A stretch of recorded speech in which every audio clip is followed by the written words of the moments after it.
Bismillahir Rahmanir Rahim. Alhamdulillah, Alhamdulillahi Rabbil Alameen.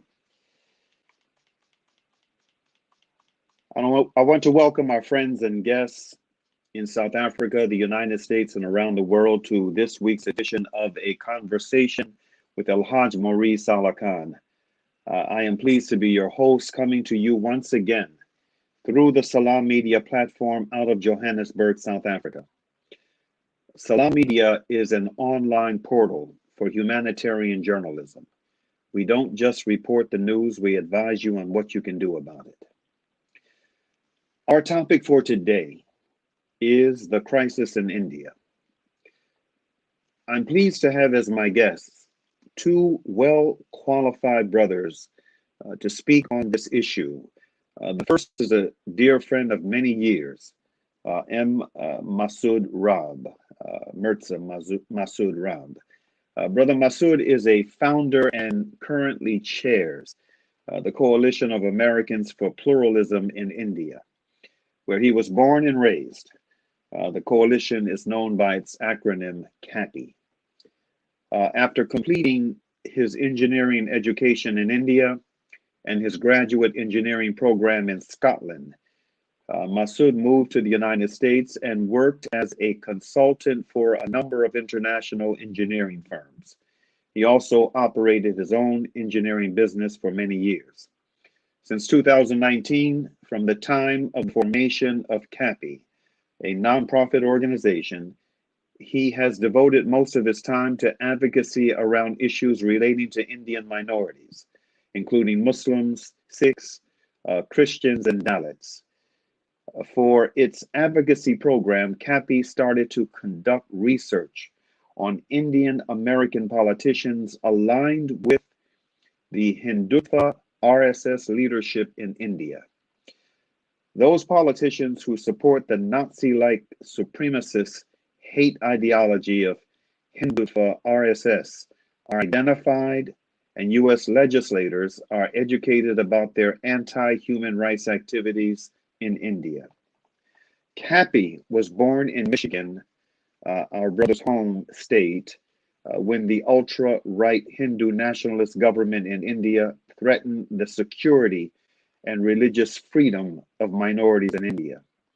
The pluralist Constitution of India and its articles were being abrogated in a Nazi and fascist-like manner by hate-filled ideology of India's ruling BJP party under the leadership of Prime Minister Narendra Modi. CAPI's goal is to educate the Indian American diaspora, and through them, the legislators in the U.S., about how the rulers of India are causing the country to slide from democracy, quote unquote, into a lawless fascist state. In the interest of full disclosure, I should also note that Brother Masood was a founding board member of the Afia Foundation and still serves on its board of advisors. I should also share another important note before introducing my brother. The United States Commission on International Religious Freedom just released its 2020 International Religious Freedom Report. India has once again, for the second consecutive year, been designated a country of particular concern. As already noted, India's political establishment wants to turn India into a rabidly fascist Hindu state. Toward this end, RSS followers have terrorized and killed many minorities, but the brunt of their hate-filled attacks have been directed at its Muslim population, both in India and in occupied Kashmir. We will now see what U.S. Secretary of State Antony John Blinken does with this determination from the U.S. Commission on International Religious Freedom. It will hopefully not be a repeat of the sweetheart relationship the U.S. foreign policy establishment had with India over the 4 years of Trump rule. And with that, let me welcome my first guest. Assalamu alaikum, Brother Masood. Walaikum assalam wa rahmatullahi wa barakatuh. Hey, thanks for that generous introduction, Brother Mauri. Alhamdulillah. You're more than worth it, my brother. Brother Masood, define for our viewing and listening audience, from your perspective, what's behind the crisis in India? Let me start by saying that the current crisis in India has been in making for, I would say, almost 30 years. It's based on an almost 100-year-old ideology known as Hindutva, which was fashioned on the Nazi and fascist ideologies which were birthing in Europe. The cornerstone of the Hindutva ideology is India for Hindus only, or we can call it a Hindu Rashtra, a Hindu nation. So anyone who's not a Hindu has three options, basically three options. One is adopt Hinduism as his religion, leave the country, or be deported. If none of these three options are available, then the concentration camps are waiting for them, a la Nazi style in Germany. That is the basis of the Hindutva RSS led BJP government. Now, let me also mention that the Hindutva, the formation of Hindutva and its origin goes back to, like I said, 100 years. But when the freedom struggle in India started, these were the people who were undermining the efforts of our forefathers when we were fighting the British rule in India. They were not only uh, fighting for supporting the British rule, but they were also fighting to make sure the Indians do not come together to develop a pluralist secular constitution. The simple reason was the the drafting of the constitution was given to Dr. Ambedkar, who was a non-Hindu. Actually, he was a untouchable person according to Hindu religious strategies and their system. So the first steps, going back to what was happening into the current crisis, was taken in 1988 when almost 200 million Muslims were put on risk. They were placed into a very sensitive situation when the leadership in 1988 in India decided to create this conflict between the Hindu majority and the Muslim minority. That was the leading minority, almost like I said. Now it stands about 300 million. They found a place called Babri Masjid, and that masjid has become historically known as the point of contention between the Muslims and the Hindu majority. And this was created by the Hindu leadership at the time. They discovered that their god Ram was born at that location where Babri Masjid actually is the center of that place. So they decided to give the masjid to Hindus to perform their religious worship, bringing the idols into the masjid. And that created big problems for the Muslims.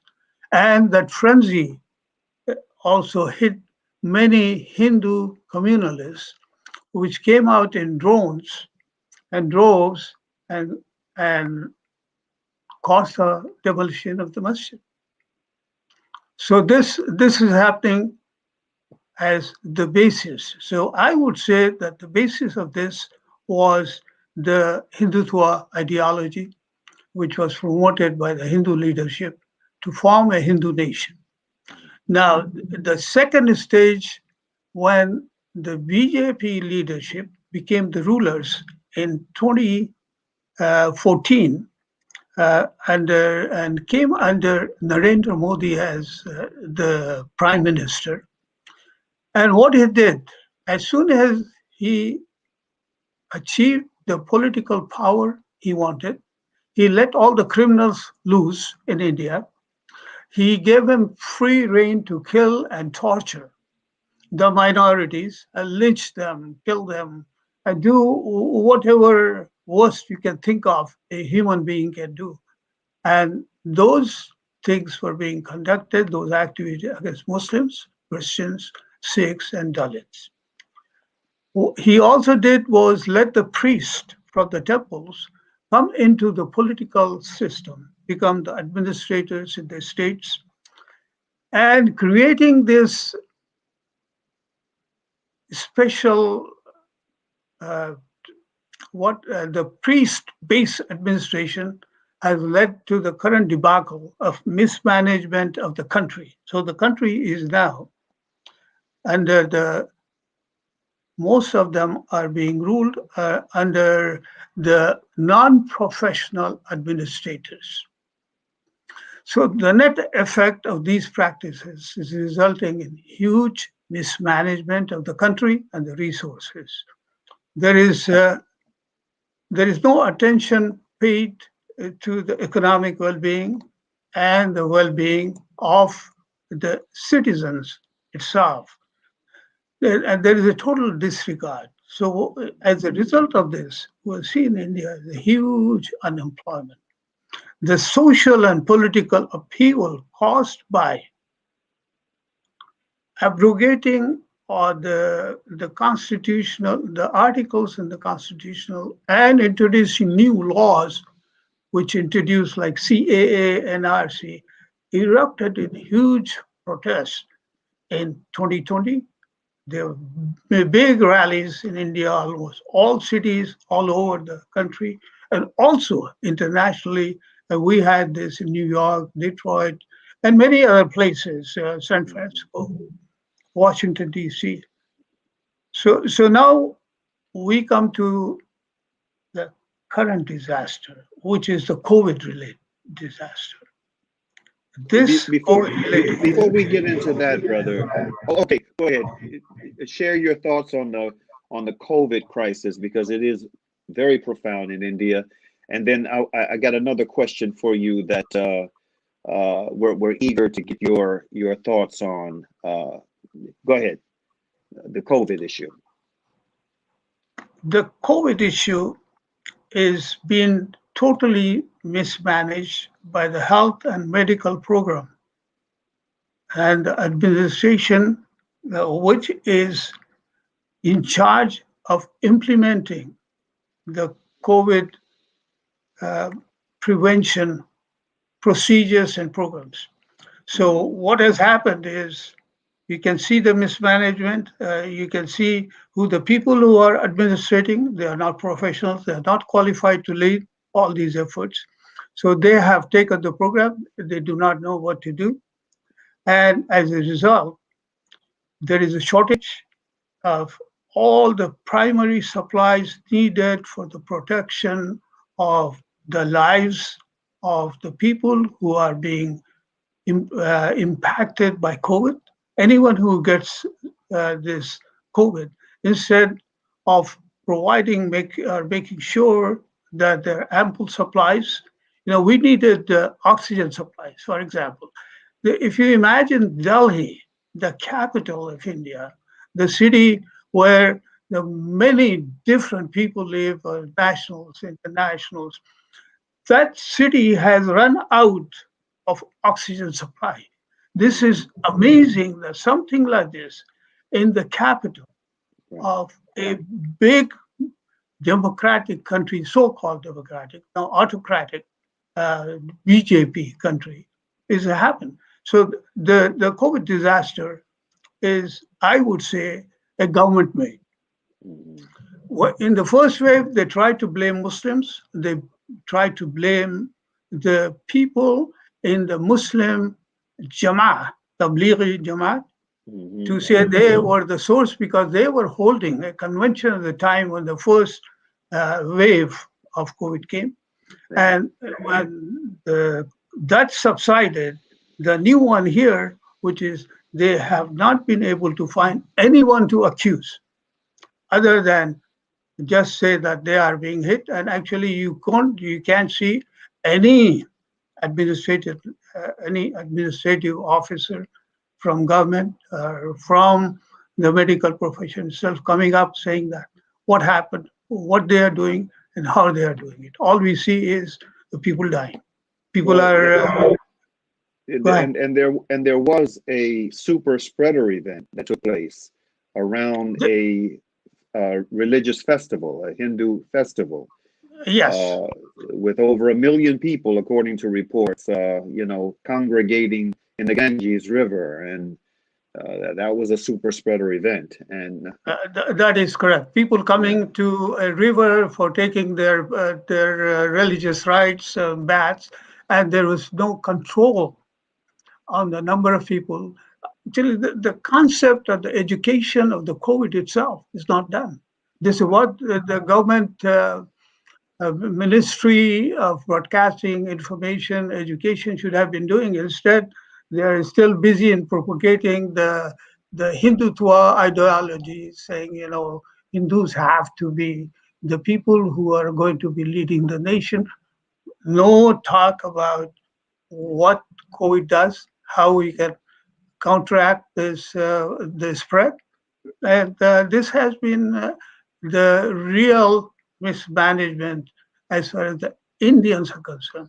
As the Indian absolutely. diaspora, I'm really upset something like this happened. Right. And what impact, if any, is Hindutva RSS ideology having in the United States of America? See, the Hindutva RSS ideology, they started spreading out internationally. This is nothing new. The first organization which was founded in Kenya, remember Kenya in Africa in 1940, that was an international wing of RSS known as HSS.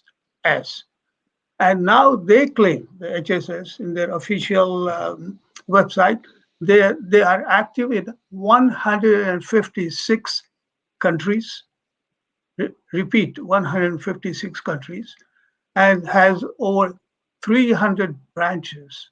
Actually, I'm sorry, it should be 3,000 branches worldwide. Hmm. So the net effect is US has to be impacted. They have started sending their emissaries from the centers of RSS in India to US, and there are two or three effects. Number one is the fabric of American life, the political fabric. It is impacted. We are having Indian American diaspora political candidates come in and into the American political system as legislators. And we also have, that is one, and some of them, especially one of them I can think of is Raja Krishnamurti. He's aligned with the BJP government in India, and he tries to protect all the activities which are being conducted in India under this the BJP government, promoting Hindutva and about making sure the minorities are disenfranchised, empowered. And then the second effect is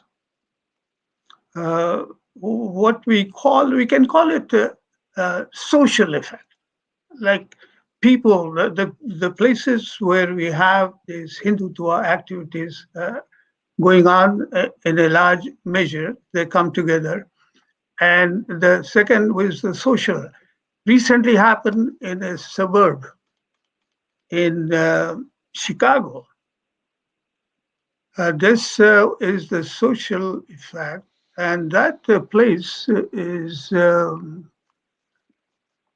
Naperville. That's the name of the city or the suburb where expansion of a masjid was hotly protested by the Hindus in that particular neighborhood. So this is one effect, said the second effect. The third effect is the economic impact, which is, we remember the famous case of Cisco, where Dalit employees were prevented from promotions, from getting promotions because of their caste by the Hindutva-led employee leadership. So this is what has happened, and this is what we are thinking that these are the three major fabrics of American lives which are really impacted. Okay, Brother Masood, at this point, there's another question I have for you, but I want to put this question to both you and our other guests. At this point, we want to bring in the other guests.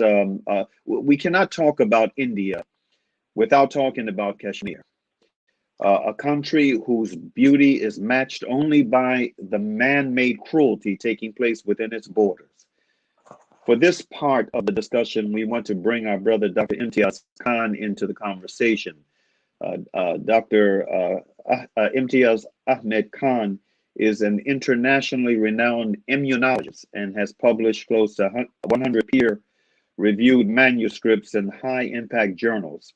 In addition, he has written a number of invited reviews and book chapters in the field of microbial immunology. Dr. Khan is section editor-chief of the journal Frontiers of Immunology, and in addition serves on the editorial board of several well-reputed immunology journals.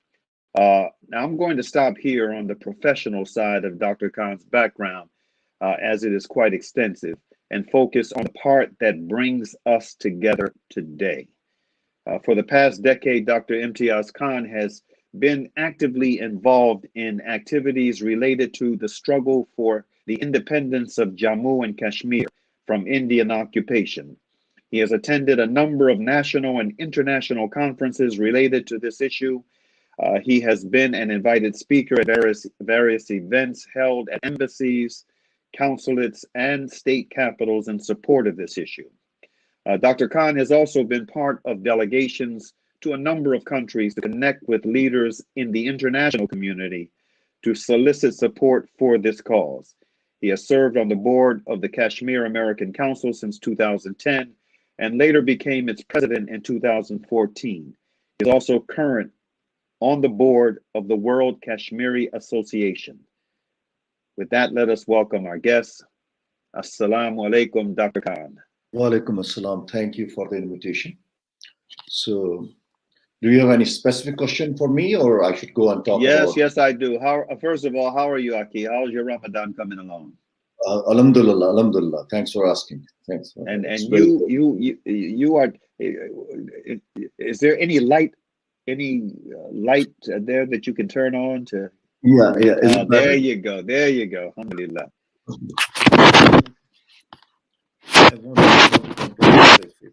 Okay. Many people will be surprised to know how old Kashmir's struggle for self-determination is.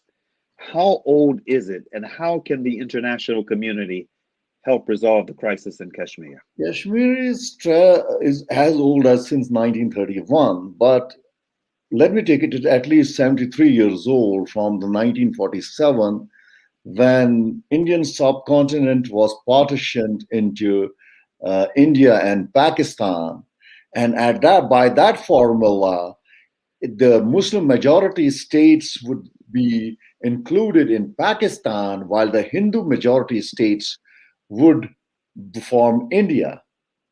Actually, there were two states in India at the time, Junagadh, and Hyderabad, who had Muslim ruler, but the dominant population, majority population were of Hindus.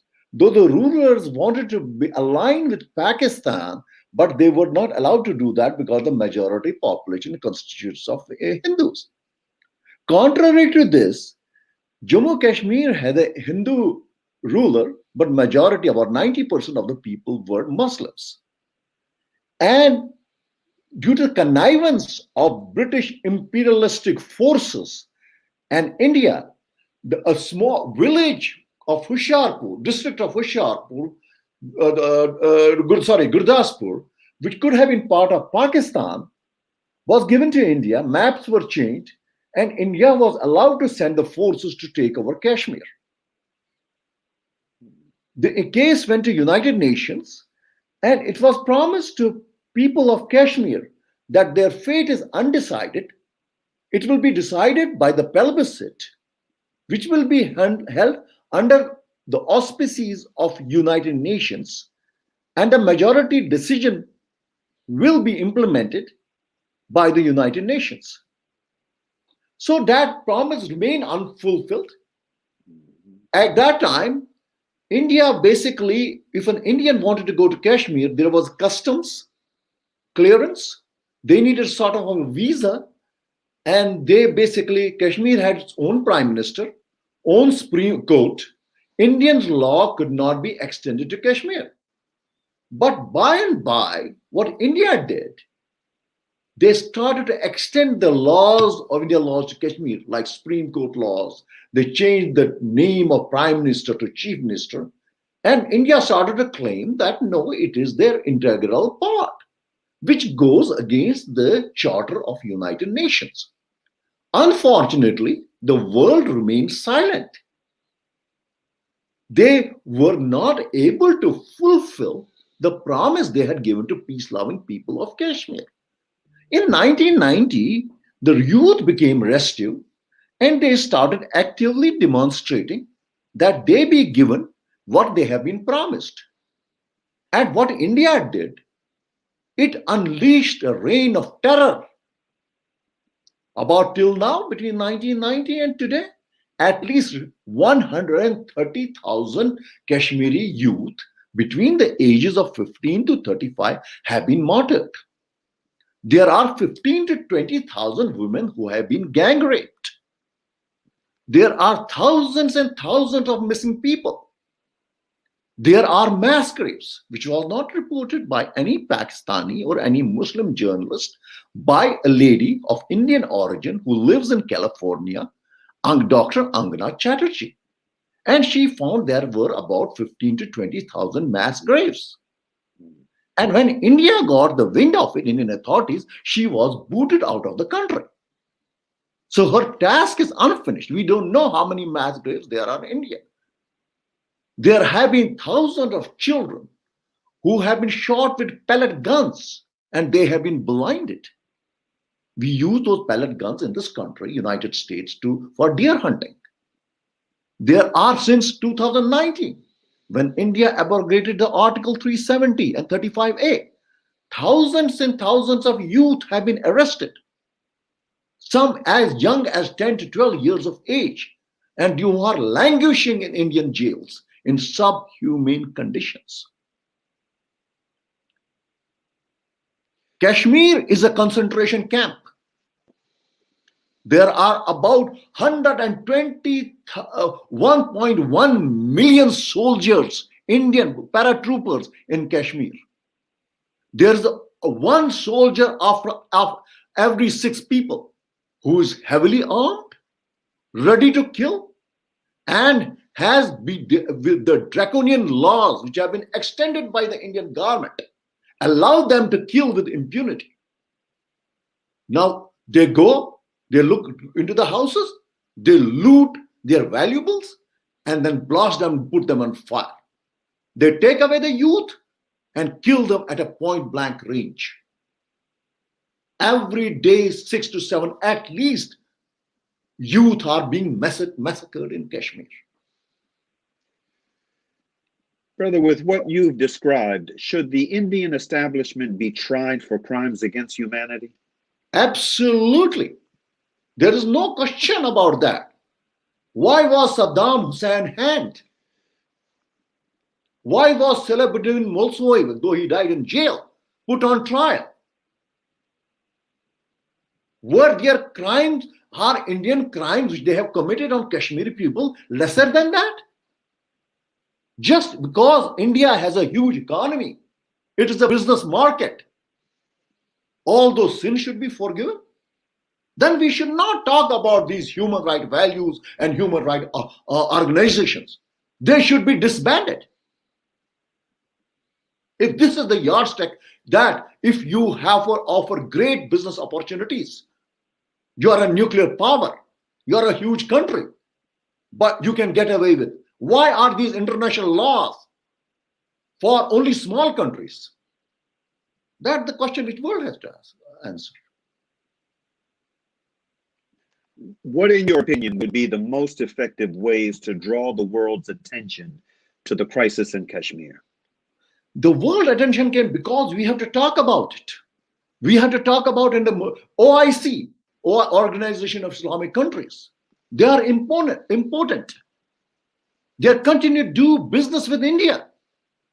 India has to be told that there will be consequences of their actions. And that message has not been conveyed. Saudi Arabia and United Arab Emirates have given Modi, the murderer, who was not, when he was not prime minister, he was not even allowed to come to United States of America. The highest civilian order they have bestowed on him. SubhanAllah. So, question is, United States. Okay, I agree with that Biden is more democratic, but they are continuing with, because India is their strategic partner against China. We talk about giving slap on the wrist. They are not being even given a slap on the wrist. They are being basically, rewarded. Yeah.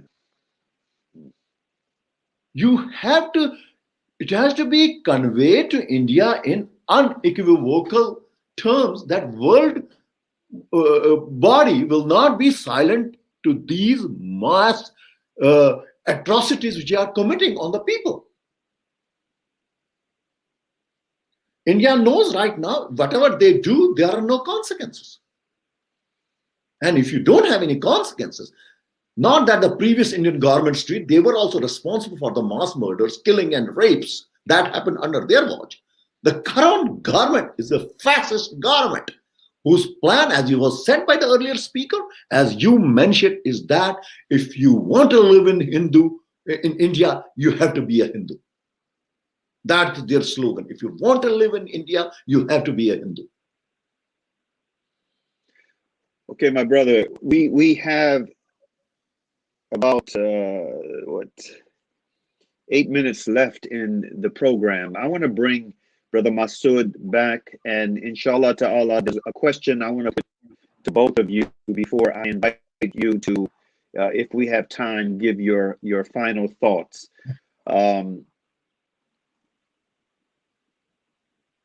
We are in the month of Ramadan.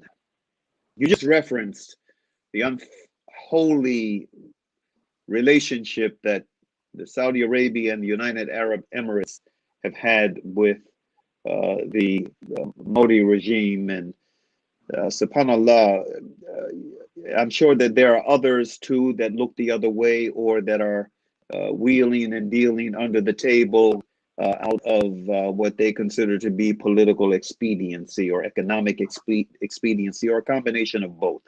A question for both of you is, how does Ramadan, the month of Ramadan, factor into the equation in terms of this crisis that's taking place in India and in occupied Kashmir?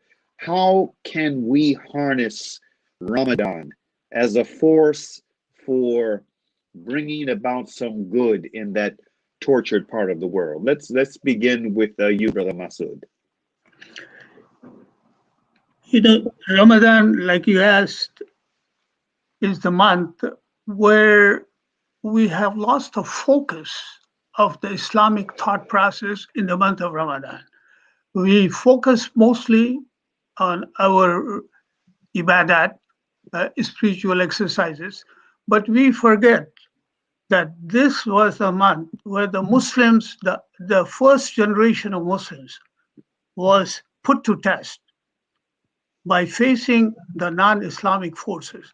So the second year of Hijrah of the Prophet, he was leading a battle, which at the place called Badr. We do not talk about Badr. We talk about nightly prayers. We talk about other issues which are something to do with this year. But the Muslim activism, which existed in the Prophet's leadership, is totally missing today. This is why you see all these many things happening. We do the synthesis of Ramadan, how many calories you want to survive for a whole day without eating, what kind of drinks you need to have once you open the fast, all these things here. But you haven't seen or you haven't heard anyone talk about the real divine responsibility put on our shoulders. Allah said in Quran, you are the best of the nation, evolved for the mankind. So this nation which was evolved for the mankind is not going to take care, or not taking care of itself first. So how can we do any service to the other parts of humanity? So this is where I think there is a link missing between Islamic activism, the spiritualism, and Ramadan. Absolutely. Well said. Dr. Khan, your thoughts? Well, I agree what has been said. And at the cost of committing sacred, I have to be careful. We aren't talking about Islam. Islam has been reduced, unfortunately, to ritualism. You pray 5 times a day, then you have a pass to Jannah. In the United States, we are collecting money to build one mosque after another, one mosque and another, and then so on and so forth. But what good does the knowledge of Islam do when we cannot do anything for our brothers suffering in Kashmir or Chechnya or so on and so forth? Islam is not just for basically just praying, getting up early, eating sahur, and then waiting, then fasting till iftari, and iftari, then go on, and as Ramadan goes, we celebrate Eid, we hug each other. Have we done anything for ameliorate the miseries of people in Kashmir? Have we boycotted Indian products? Have these Muslim nations like Saudi Arabia, who consider themselves seat of Islam, shame on them and shame on the royal family, who welcomed the mass murderer like Modi and bestowed the highest civilian order? Shame on United Arab Emirates. So what kind of Islam are we talking of? This was not what Prophet preached. He says that Muslim is Ummah is a one body. If any part hurts, the whole body is in pain. Imagine in Dubai and United Arab, how much money is being transferred to RSS agencies from Dubai and Saudi and goes to India. And most of this money is used for killing Muslims. I don't know what else to say. Sorry for my harsh words, but that is the reality. Yeah, that is the reality. Unfortunately, that is the reality. Now, brothers, I want to give each of you a minute, to make whatever final statement you want to make to the audience, to the listening and the viewing audience. I'm sure that there are going to be a lot of folk in South Africa, in the United States, and in Europe and other parts of the world that are either viewing this live or will view it later, inshallah ta'ala. So what would you like to say to them? And if you want to provide some contact information for yourselves and your organization, you can do that as well. Each of you has a minute. Let's go with you first, Brother Masood. We have realized what Dr. Khan said, that all the Muslim leaders in different Muslim lands have become important. They don't want to stand up for any issues. So what we have realized that the only way we can help the Muslims and also the minorities in India is to start working on the legislators here. We think working on the legislators here would create the results that we need to see in the future. Like we have to make sure that we work and promote the policies which remove these associations between, say, the Indian government and the American government, and put pressure on the administration here to bring them to a level of operation of function with the Indian government so that we can say that some of those things here, what they are doing, are stopped and they are brought back. Our main contention right now, this organization called CAPI, is to make sure that the pluralist constitution of India, which existed before the current government took, he talked about Article 370, Dr. Khan, and 35A. We want to make sure those things are reverted back. And how do we do that?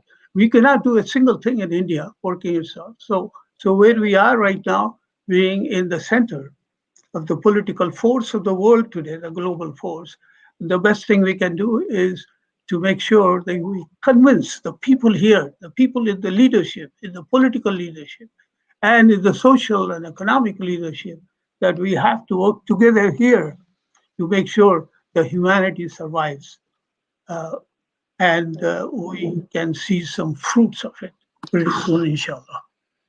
Okay, Dr. Yes. Imtiaz Khan, you have the final word, brother.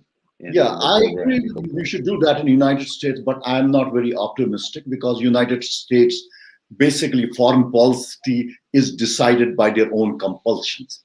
Right now, India is their frontline state against China, and it will not basically be very effective. The question we have to ask the Muslims that, okay, why are Muslims basically subservient to the West and America? Why there are so many Muslim countries who have strong economies? Why they cannot take any action? Why they have to basically shut their eyes when Muslims are being massacred day in and day out, when thousands of Muslim sisters are being raped? Why is that? Why we always have to look at America? America is fine, West is fine, but we as a Muslims, what we are doing in United States, we have so many mosques. How many on every Friday there are prayers for people of Kashmir? Why can't we get together, all of us, and basically approach our senators, congressmen, not as only Kashmiris, not only as Pakistanis, but as basically joint Muslim Ummah, and approach those senators and Congress to question them? That is not happening. Muslims have restricted that their duty just is that their children should follow religion, they should fast, they should, that is, which is fine. How many Muslims in this country talk about Kashmir problem at their homes, make their children aware of that? We are basically, as Muslims, we are totally out of touch. And as long as this continues, we will be trampled, we will be massacred, we will be abused, and nothing will change. Islam is not about ritualism. Islam, it is a total whole. You have to apply the holistic approach, and one of them is jihad. And if your brother Muslim is suffering anywhere in the world, you have to make efforts to basically alleviate those sufferings. Unless that kind of attitude comes into, we will be in, sorry to say, we will be in problem and continue to be in this problem. Thank you. Well, I want to thank both of you brothers for joining us today. I apologize for us having to have an abbreviated program. Normally, the conversation is an hour long, but because of the month of Ramadan and South Africa being 6 hours ahead of us, and the ritual of Taraweeh prayer, this program coming after that, We had, our program for the month of Ramadan is a bit shortened, but inshallah ta'ala, we're going to come back to this again after Ramadan. We're going to come back to this issue again on this platform. You both of you said something, and especially you did, Dr. Imtiaz, in your challenging thought to the ummah that brought to mind a hadith of the Prophet sallallahu alaihi wasallam that was expressed by our beloved Prophet at a time when Muslims were just beginning to come into their ascendancy. They were just beginning to come into their power. The Prophet is reported to have said, "It is expected that nations will call other nations to share against you, as the feasters call each other to eat from the food in front of them in a large wooden plate." One of the companions asked, "O Rasulullah, will this be because of our small number on that day?" And the Prophet said, "No, your number will be great, but you will be without substance, like the foam on the face of a river or like the rubbish of flood water." And he said, "Allah will remove from the breast of your enemies the fear of you, and Allah will throw wahin into your hearts." The questioner asked, "What is wahin, O Allah's apostle?" And the Prophet responded, "Wahin is to love this life and to hate the death." That is a very serious hadith, prophecy from Rasulullah that we should all be reflecting on in this blessed month of Ramadan. And may Allah Ta'ala bless us to come out of this month more conscious, stronger, more unified, and capable of addressing these crises that are facing our people and indeed the world at large throughout the international community. With that, I want to thank you both again. May Allah Ta'ala bless the remainder of your Ramadan. And I will close with our traditional closing of Surah Al-Asr. Bismillahir Rahmanir Rahim. Wal Asr. Innal insana lafi khusr. Illa alladhina amanu wa amalu salihati. Wa tawasaw bil haqq. Wa tawasaw bis sabr. Which means, in translation, in the name of Allah, the Beneficent, the Merciful, by the token of time through the ages, verily humanity is in loss, except those who believe and do good, and exhort one another to truth, and exhort one another to patiently persevere. Peace be unto you. Assalamu alaikum. Wa alaikum assalam. Jazakallah khair.